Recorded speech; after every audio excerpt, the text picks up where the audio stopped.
Keyakinan yang dirahmati Allah Subhanahu wa taala. Alhamdulillahi rabbil alamin. Wal aqibatu lil muttaqin wa la udwana illa 'alal zalimin. Wassalatu wassalamu ala asrafil mursalin wa ala alihi wa sahbihi ajmain, amma ba'du. Mengawali ceramah singkat ini, saya mengutip satu adigium, "Thousand mile must be begin from the stiff." 1000 langkah dalam hidup kita ini selalu diawali dengan satu langkah. Ribuan langkah sudah kita ayunkan dalam kehidupan yang Allah anugerahkan kepada kita semua. Tapi sesungguhnya dari mana dia dimulai dan kemana dia akan berakhir. Kalau kita ditanya orang, sesungguhnya apa yang paling berharga dalam hidup ini? Semua orang punya jawaban beragam dan semua orang punya jawaban masing-masing. Tapi hubungannya dengan tema kita hari ini, masalah silaturahim dan masalah persaudaraan. Ini dua ibadah yang sangat berbeda. Kalau silaturahim itu hubungannya dengan orang yang ada kaitannya dengan saudara sebapak dan seibu, yang ada hubungan nasab dengan kita itu. Makanya ada kata-kata rahim. Dari dua kata silah dan rahim. Silah itu artinya nyambung, ar-rahim itu artinya kasih sayang. Orang yang bersilaturahim, orang yang menyambung kasih sayang. Makanya Allah jelaskan dalam Al-Quran, apa kata Allah mengingatkan kepada kita, yang ada hubungan nasabnya dengan bapaknya, ada hubungan nasabnya dengan kakek moyangnya, ada hubungan nasab. Nasab itu kalau bahasa Indonesia hubungan darah. Persaudaraan yang diikat dengan hubungan darah, itulah yang dianjurkan oleh Allah untuk kita jaga silaturahimnya itu. Tapi siapa yang memutuskan hubungan darahnya, silaturahimnya, maka dia diharamkan mencium harumnya bau sorga itu. Itulah yang disampaikan oleh Nabi, la yadkhulul jannata qati'ur rahim. Tidak akan masuk surga orang yang memutuskan silaturahim. Walaupun tahajudnya paling banyak, bacaan Qur'annya Ramadan paling banyak, sedekahnya paling banyak, ketaatannya luar biasa, kalau dia mutusin silaturahim dengan karib kerabatnya, kata Nabi, Allah haramkan dia untuk mencium harumnya surga itu. Surga itu kata Rasulullah, harumnya sudah terasa dari jarak 1000 tahun lamanya. 1000 tahun akhirat, Pak. Satu hari akhirat kata Nabi sama dengan 1000 tahun dunia ini. Bayangin, 1000 tahun akhirat sudah kecium harumnya. Kalau istri kita kecium harumnya kira-kira jarak berapa meter, Pak? Ya 1 senti. Ya yang nyium kan suaminya, bapaknya ya di rumah kan. Yang kedua ada tali persaudaraan. Saya yakin persaudaraan yang disebut di sini bukan saudara sebapak dan seibu, betul? Bukan saudara sebangsa dan setanah air, bukan saudara sesuku, tapi yang disebut di sini adalah insya Allah saudara seiman dan seagama. Semua orang yang frekuensinya sama dengan kita, la ilaha illallah Muhammadur Rasulullah, dia saudara seiman dan seagama. Maka kata Nabi, haram untuk dipertumpahkan darahnya, haram untuk diambil harta bendanya, haram untuk dihinakan kehormatan dan harga dirinya, karena dia sudah berikrar asyhadu an la ilaha illallah wa asyhadu anna muhammadar rasulullah. Ini yang Allah sebut dalam Al-Quran, ya ayyuhan nas inna khalaqnakum min zakarin wa unsa wa ja'alnakum su'uban wa qabaila lita'arafu inna akramakum indallahi atqakum. Wahai manusia, aku sudah ciptakan kau dari golongan laki-laki dan perempuan. Lalu kemudian Allah jadikan kita bersuku-suku dan berbangsa-bangsa. Masya Allah, tujuannya apa? Lita'arafu, saling memahami dan mengenal satu sama lain. Yang paling mulia bukan yang bahasanya paling bagus, Arab, Inggris misalnya. Yang paling mulia, mohon maaf, yang sebutannya tuan guru atau al-mukarram, bukan. Kalau ukuran kemuliaan itu baju, saya yang paling mulia, karena saya yang pakai jubah. Kalau ukuran kemuliaan itu, mohon maaf, jabatan, siapa yang sedang menyandang jabatan dan kekuasaan paling mulia. Kalau ukuran kemuliaan itu uang, siapa yang paling banyak uangnya yang paling mulia. Tapi Allah bilang inna akramakum indallahi atqakum. Yang paling mulia, yang paling taat dan takwa kepada Allah.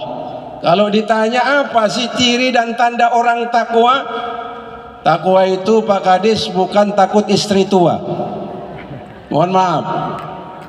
Takwa itu dalam pandangan Allah salah satu cirinya walafina anin nas, menjadi pemaaf, bukan menjadi pemarah. Hari ini gara-gara beda, ada yang beda guru sampai hari ini nggak tegur sapa, betul? Ada apa tidak? Kemungkinan ada. Kemungkinan ada. Insya Allah di sini tidak ada, Pak. Beda partai politik, masya Allah, rumahnya ditembok sampai 5 meter supaya enggak melihat batang hidung tetangga ini. Ini merah, ini hijau, ini coklat, ini macam. Masya Allah, itu bisa menjadi penyebab orang benci dan marah, bahkan memutuskan persaudaraan. Bahkan gara-gara perbedaan pemahaman dan lain sebagainya menjadi penyebab sampai hari ini kita nggak tegur sapa, betul? Saya pernah 5 tahun menjadi pengurus Masjid Agung Selong, Lombok Timur, 5 tahun. Lalu oleh Bupati saat itu, tolong makmurkan masjid ini. Subhanallah, gimana cara memakmurkan masjid sebesar ini? Yang sholat berjamaah 5 waktu hanya pensiunan saja, itu pun hanya 3 saf, Pak. Akhirnya saya punya ide, semua tuan guru, mubalik, dai, asatis dari semua golongan di Lombok Timur saya surati untuk ngisi pengajian di Lombok Timur, terutama di Masjid Agung itu. NW Pancor saya surati, tuan guru NW Anjani saya surati, tuan guru NU saya surati, tuan guru Muhammadiyah saya surati, tuan guru dari Majelis Mujahidin yang ditimpa saya surati, Pak. Termasuk waktu itu teman-teman dari As-Sunnah saya surati.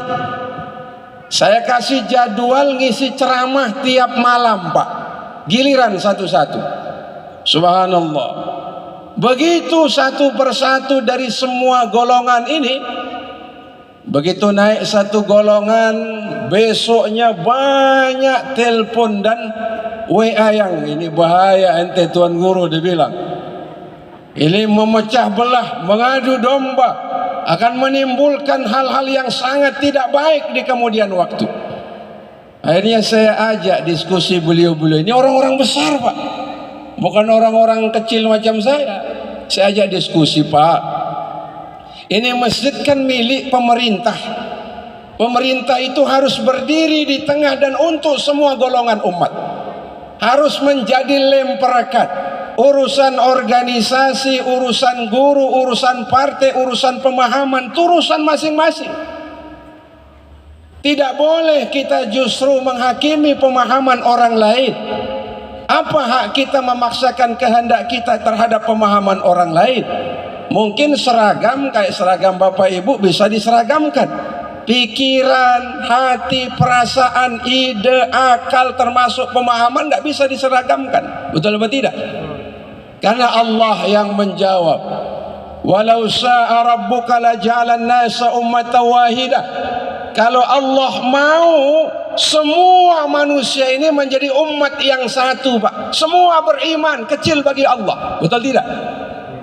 Yang beriman dikasih rezeki, yang enggak beriman nih Pak, yang di Indonesia saja paling kaya Pak.